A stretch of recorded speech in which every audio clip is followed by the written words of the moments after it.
balita ni Rian. Kaya naman alamin na natin kung may na-match ka ba? Anong sabi ng balita? Isa lang ang Ay! Oh, pero tama yung acting. Yung sinabi ko sa acting. Diba? Si Tatay Romel. Siya ang nagsauli ng wallet. Siya pa ang pinagdampot Ay, ng saan ka pupunta? polis. Uwi ka na. Pero dampot eh. Okay Sasoli na daw, ng tapos wallet na daw ulit. yan. So, Tatay, paano nangyari yun? Sinuli ko po yung wallet kasi nakuha ko po sa bus. Sa bus. Sa bus. Opo. Tapos? Tapos po. Tapos pagbaba ko, sinuli ko sa dispatcher. Pero yung may-ari, nahanap niya yung wallet niya sa pinagdaanan niya, sa binalikan niya.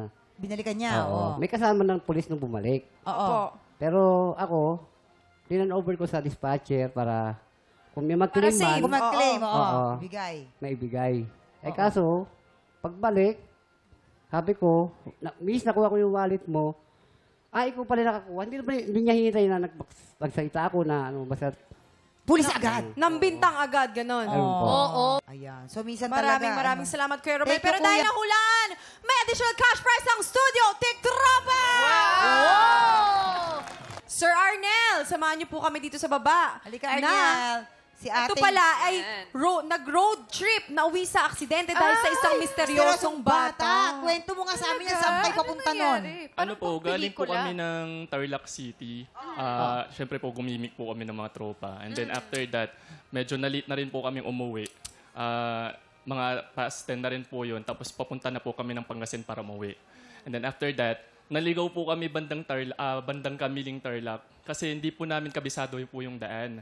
So, imbis na mag-left, nag-right po kami. So, hindi po namin expect na ang dulo po pala nun, sementeryo.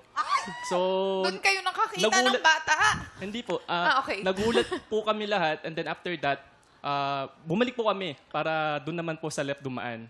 Pero unexpectedly, na after that na may inaayos po palang tulay. Tulay, oo. So, yung inaayos na tulay po, medyo syempre pagod na rin po kami. Nakaidlip po kami lahat. Pati yung driver nakaidlip na.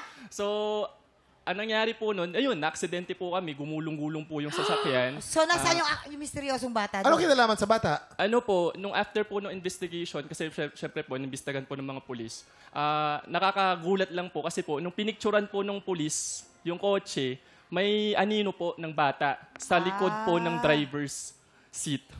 So, sabi naman po nung driver po, nung tropa ko, sabi niya, kaya siguro ako nakaidlip kasi parang may humarang sa mata ko. Oh, Sabi niya, parang piniringan ako. Ayun, So, malaro, batag. Opo. So, nangyari po nun, nagulat po kami. Sadly lang, di ko na-picturean po kasi syempre may trauma po kami. Ayun. So, Arnel, may surprise kami sa'yo. Nandito yung bata. huwag naman Eme po. lang. Eme lang. Pero dahil hindi nahulaan ni Rian, meron kang cash prize from TikTok Live. Yes! Congrats! Kaloko kayo, Kaya dinagdagan. mo, ngayon nakasmile ka kanina. Oh, dito ka na ulit. Sad siya. Kay Ate Francel, samahan mo naman po Nakakaloka, kami. dinagdagan ng sequence yung buhay. Eto si Ate Francel, buong buhay hinahanap ang ama, 5 taon lang nakasama. Oo na, ipagpalit ko.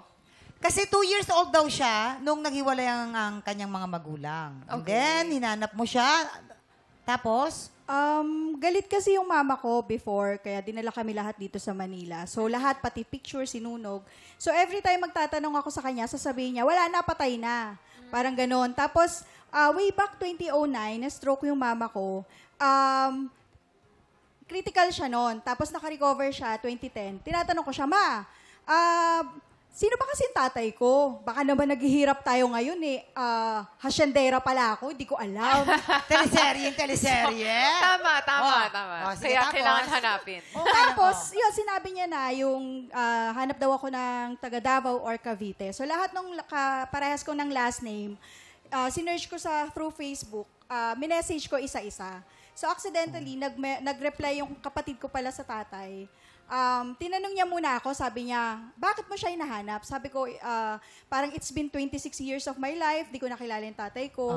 Wala naman akong kailangan, hasyenda lang, charot.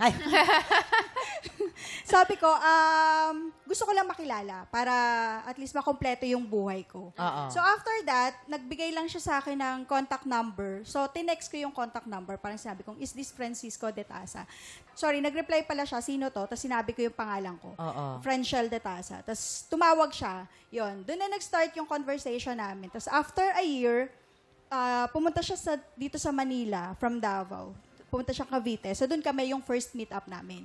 Tapos, after 2010, 2015, nagpa-check up lang siya sa ospital kasi 1 linggo na siyang nilalagnat. Sige po. Ano nangyari? Tapos yung tangi pong kape. Biskuit. Sir. Ano po dito? 2 bucket. Oo. So pag ICU, tinaningan na agad siya. Thank you po. May pong biskuit. Waiter, pulutan, sisig.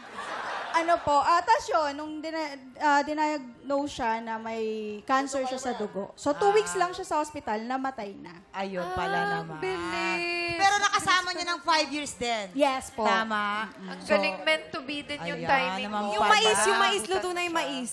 Ayan. Hotdog yan. Ay, nakapag-ihaw na ng hotdog. Ayan.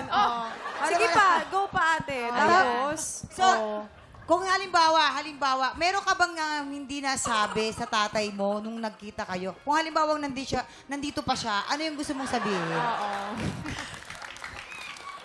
Nung time na yon kasi, sabi ko sa kanya, kasi di ba parang feeling ko kulang yung pagsasama. Upo kayo. Diyan sa may sala. Tapos? payungan mo, naiinitan. Oo, tapos,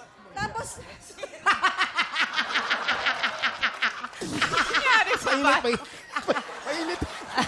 ganyan, ano ba yan? I mean, yung mga pakwan, yung adobo, labas mo na. Oo, yung mga baon natin. Tapos? Yan. Pagin ko muna, baka mabulong ka. Yan. Sige. Yan. Yan ka na. Kanino ba to? Tapos, ayun, nasa na nga ba ako? Sasabihin mo sa tatay. Ano sasabihin sa tatay? Kasi syempre, 5 years lang. Parang feeling ko, bitin. Sabi ko, parang makaligtas ka lang dito. Pero hopeless na kasi, nagtaning na yung doktor. At least nabigyan ka ng chance na. Oo. Ayun Totoo naman. yan. Sabi ko, Kayo ng Thank you so much. Maraming salamat. Hoy, kayo. Salamat sa pagbahagi ng inyong mga kwento kay Franciel, Romel at kay Arnel. Maraming salamat. And of course, Rhea, Siyempre, thank maraming you. salamat. Yes, Naka 1 thank point. you Wait sa lang. pag-share, At dahil hindi ka nahulaan ni Rhea, meron ka audition cash prize from TikTok. Yeah! Ayan. Ako, syempre, curious ang ating mga tiktropa. Saan ka ba namin mapapanood ngayon? Dito lang. Ito na yun.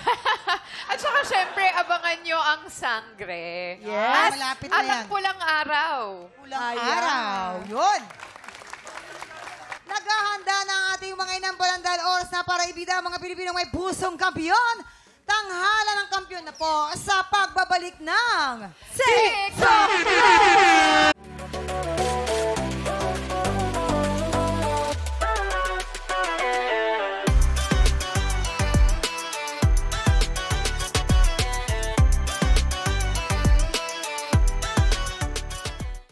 Tiktropa, pinanood mo hanggang sa dulo itong video na ito? Abay, very good ka! For more happy time, watch more TikTok Lock videos on our official social media pages and subscribe to GMA Network official YouTube channel.